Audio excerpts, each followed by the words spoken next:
Father, close and yet so far. Mother kisses baby's cheek, all hearts beating as one heart, longing borne by the breeze.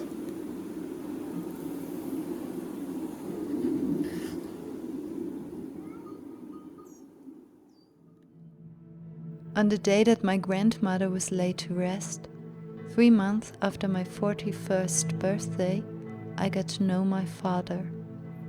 I hadn't expected that he would turn up in my life again. Before that, I had only ever met my father once. I must have been 4 or 5 at my grandparents' place for an hour. Then he left.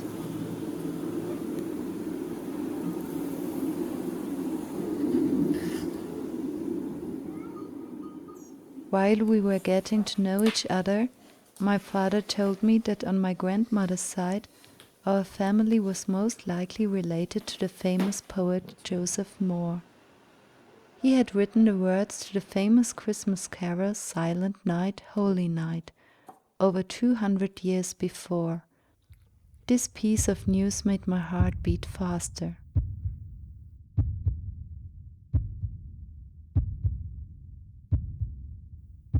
Even as a child, I would often immerse myself in the works of poets and writers, in that mysterious, enchanting, wondrous world of poetry and prose. And ever since I was a child, I loved to write poetry myself. There was this deep joy to get to know my father. I think we all have the urge to get to know our roots, and these roots now were connected with Joseph Mohr.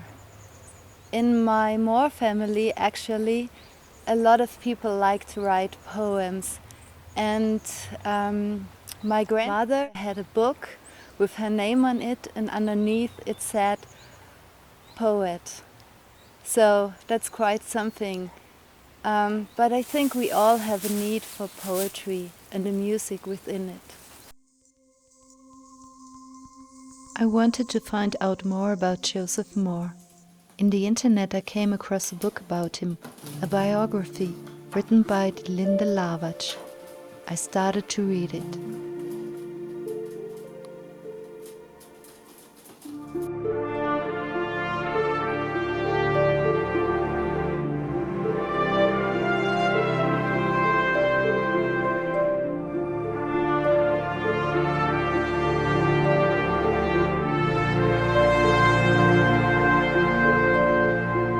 The Lungau region near Salzburg is a stunningly beautiful, pristine plateau in the Austrian Alps. It was from here that my granny's great-grandfather came. It was here, in this mountainous area, that his family had lived for hundreds of years, wresting from its stony soil what they needed to survive. It was here, too, that Joseph Mohr's father grew up. His youth spent in material poverty, but rich in the beauties that Mother Nature had to offer him. The late 18th century was a time of war. Under Napoleon, Europe was descending into a state of turmoil. Kings and princes attempted to safeguard their privileges and, ideally, to extend them, often at the expenses of the poorer subjects. Many women and children slaved away to earn their daily bread, and still they went hungry. Men were separated from their families and conscripted into military service. Like Joseph's father, that was how he ended up in Salzburg.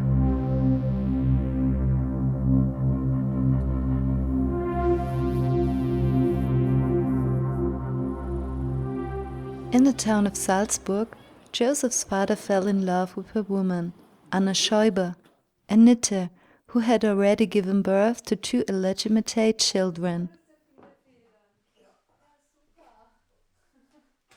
On the 11th of December 1792, only 6 days after the death of Salzburg's most famous son, Wolfgang Amadeus Mozart, Joseph Mohr was born in Salzburg.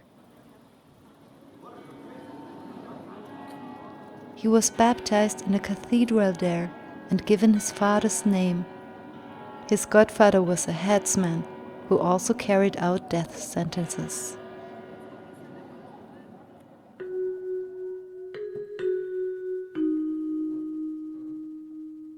Hush, hush, my sweet boy child, there's no need to be alarmed. I hold you tight day and night, rocking you in my arms. My father's heart is here for you, in good times and in bad. In the company of my love so true, little Joseph, don't be sad.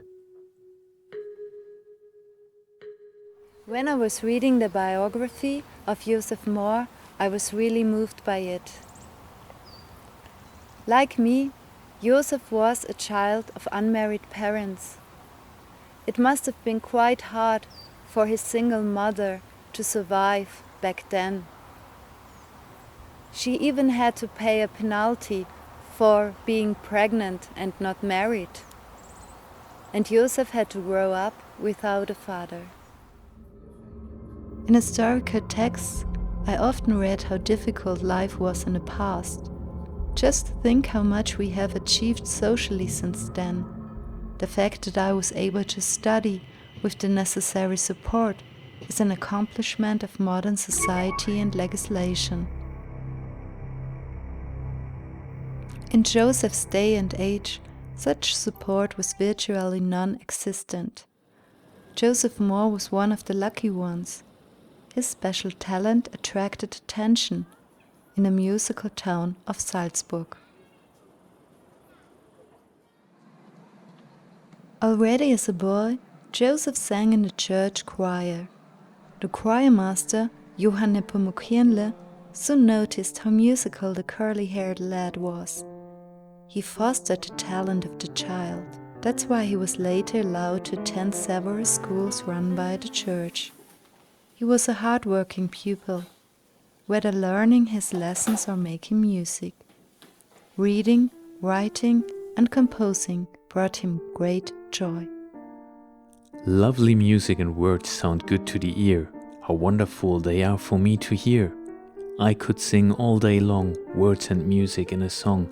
I could write all the time, words and music in a rhyme. And when words can be said gently, they can be sung with love so tenderly.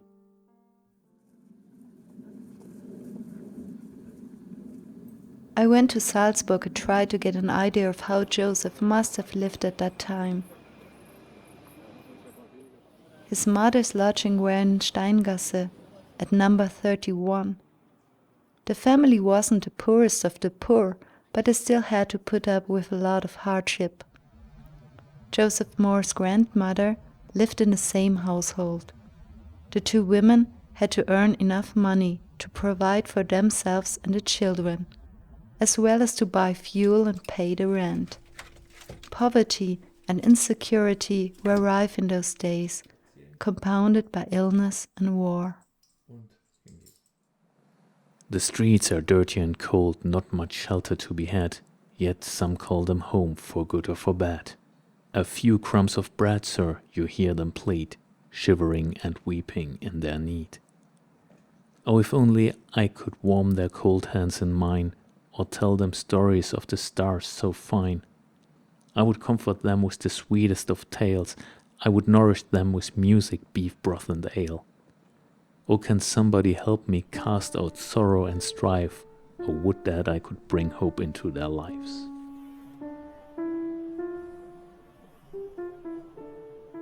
In the drab, cheerless times, which townfolk supported poverty-stricken children like Joseph? And so he learned, at an early age, how important it is to assist others in a time of need. As a result, the little musician and poet developed a generous heart. The poor were thankful for all the support they got, for every kind word of advice. A warm woolen coat, sturdy leather shoes, and a felt cap meant so much to the children of those times. They warmed their bodies and their hearts in the cold autumn and winter days. I met Linde Lavertsch in Gröding, not too far from Salzburg. Joseph Mohr's biographer is a historian and has been working in the Silent Night archives in Hallein for many years. She talked to me about the circumstances in which Joseph Mohr grew up. When Mohr was a child in around 1800, the Napoleonic Wars were raging. Salzburg was hit very hard. The French were on the rampage, pillaging and looting whatever they could. The ordinary contributions they initially demanded from the local population were so high that they voluntarily reduced them as there was not enough money and property to seize. Despite these adverse conditions, Joseph managed to attend school. He was even able to pay for part of his education himself later on. He earned some money from his activities as singer and organist, soprano and instrumentalist, which he could then use for his studies. As Joseph grew older, it was not up to him to take care of others. The church had always provided Joseph with help and support.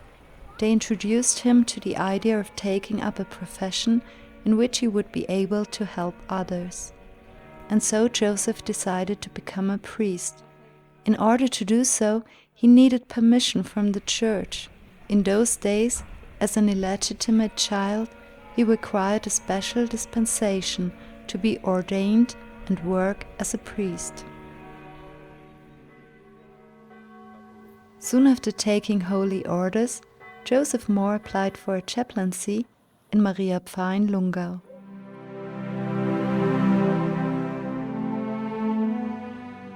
It was here that his father had grown up and where his family still lived. The house belonging to Joseph Mohr's grandfather in Lungau is still standing. It is protected as a historic monument. Did Joseph Mohr knock on the front door in 1815? Did his grandfather open it? How did the old man react on receiving such an unexpected visitor? A grandson popping up all of the sudden, whom he had never seen and whose existence he maybe wasn't even aware of. I think there was great joy on both sides, because their hearts were open. But then great pain occurred, because Joseph was told that he could not see his father. Joseph's father was a soldier, and in the long wars going on, he did not return from battlefield. Joseph had his grandfather for a few months, but then also his grandfather died. Joseph was presumably deeply affected by the loss. There is documentary evidence that Joseph Mohr presided over his grandfather's funeral. It was in this dark period of his life, a time of letting go, in 1816, that Joseph wrote a text for the Christmas carol Silent Night, Holy Night, while still in Mariapfarr.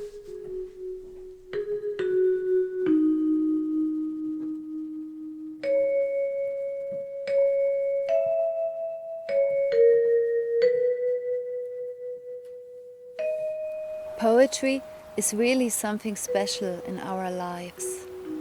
A poem can heal and stir our imagination. The interpretation of a poem is up to you. It can open doors.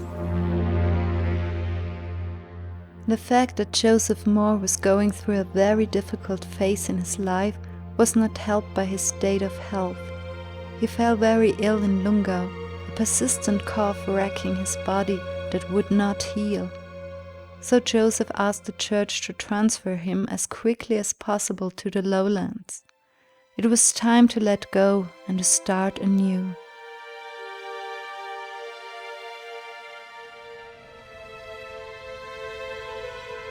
This is Oberndorf on the river Salzburg. Today the river marks the border with Germany.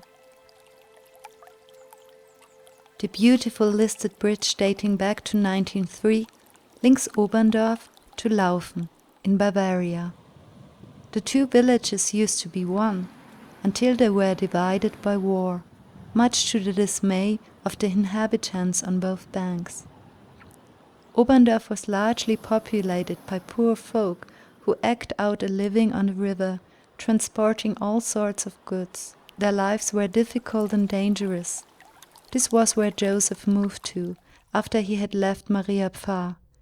As assistant to the strict parish priest, Father Nöstler, it was his job to say Mass and undertake various other religious duties.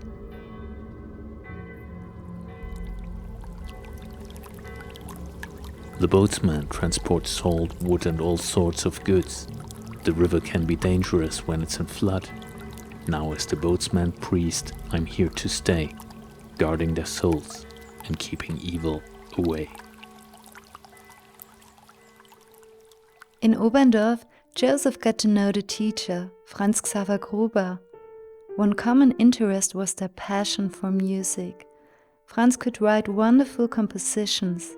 He also played the organ at the services held in Oberndorf. Joseph Mohr liked singing very much, often accompanying himself on the guitar. The two men made music together, singing at festivities or in the nearby inns and traveling with the boatsmen on the river. Everybody enjoyed the music they made. Friendship is something great indeed. A friend gives comfort in times of need. We enjoy being together and songs abound when we make music for those who are around. The melodies he writes are kind to the ear and go well with my verse, a pleasure to hear. You know that song from Maria Pfarr I wrote? Franz really likes it, so note for note, he should compose us a tune that he and I can gently croon. A song full of love and very good cheer for all my river boatsmen dear. Joseph had succeeded in overcoming his sorrow. Thanks to his charitable work and newly forged friendships in Oberndorf, he found new happiness and fulfillment. The time spent in a tranquil village on the Salzburg was maybe one of the happiest periods in his life. I am here in Arnsdorf, and right behind me is the house where the famous composer Franz Xaver Gruber lived and worked as a teacher 200 years ago. On Christmas Eve, 1818, he was right there, writing the melody to the poem Silent Night, Holy Night. On Christmas Eve in 1818, the church in Oberndorf was full down to the very last pew. Joseph and Franz were standing at the altar.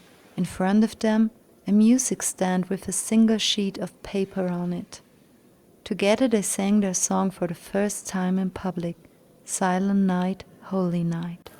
Joseph accompanied their singing on his guitar. When the last of the 6 verses came to an end, there was not a sound to be heard in the church. Some fumbled in their pockets for a handkerchief and wiped tears from their cheeks. The children stared at them, mouths wide open. The women smiled, their faces beaming like stars.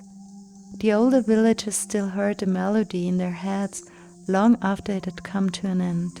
Nobody had ever listened to such a beautiful Christmas carol before.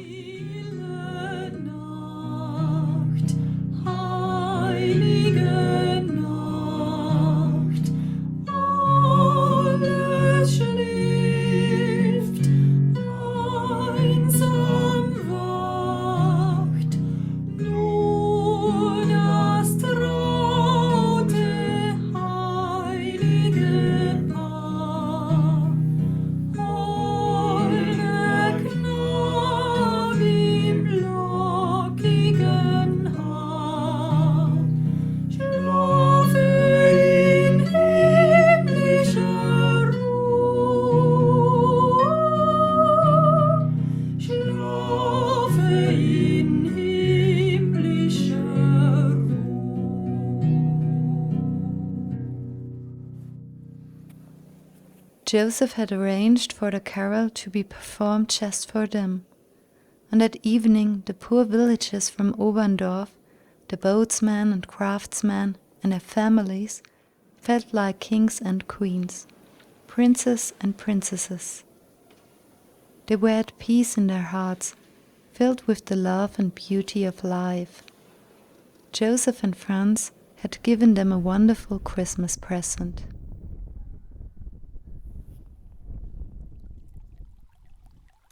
The church in Oberndorf in which Silent Night was first sung no longer stands. In its stead, a commemorative chapel was built, as well as a nearby museum dedicated to the Christmas carol.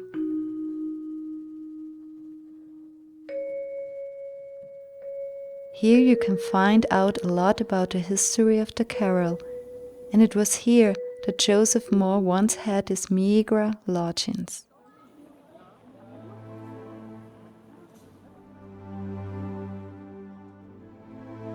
Not long after Silent Night had been performed for the first time, Joseph left Oberndorf at his own request. The conflict with his superior, Father Nössler, had become unbearable. And so it came about that in 1819 Joseph Mohr transferred to Kuchel. That also meant parting from his friends, including Franz Xaver Gruber. Later, Gruber wrote of the day they bade each other farewell. Mr. Mohr really traveled to Kuchel. On the 19th of the month, Mr. Unterberger, Ehrmann and I accompanied him to Salzburg. I wrote a 4-part farewell song that moved him so much that he wept like a child. Parting was so hard for him that he asked to be given a room of his own where he lay down and forbade anybody to disturb him. They never lost touch with each other. Franz Gruber's son wrote that on at least one occasion Joseph Mohr had traveled the 50 kilometers or so from Wagrain to visit Franz Xaver Gruber in Hallein, and he had seen how the warmest of relationships existed between the two men. Joseph Mohr had to take leave from friends and congregations several more times.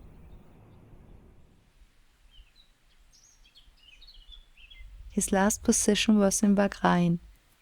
It is a pretty place surrounded by mountains, their steep slopes covered with forests and meadows. He died there on the 4th of December 1848, aged only 55. It was also there that he was buried, in the graveyard surrounding the church. Later, his skull was exhumed for scientific purposes and has since been lost. Franz Xaver Gruber survived his friend for another 15 years. He was appointed court conductor and director of the choir in Hallein, his reputation as a composer spreading beyond the town walls. Unlike Joseph Mohr, Franz did get married and had 12 children, only 4 of whom reached adulthood. Franz Xaver Gruber died in Hallein in 1863 at the age of 71. What remains today of Franz and Joseph is not only their beautiful story of their dear friendship, but also this wonderful Christmas song. It shows what can be done in friendship and love and care for each other. A piece of eternity is evolving. Silent Night, Holy Night, the song written by Joseph and Franz, was destined to become the most famous Christmas carol in the world. Nowadays it is sung in almost every country on earth. When your heart is meek and full of love, and gentle tunes resound from above, when children sing to heaven on high, their melodies banish anger from your life.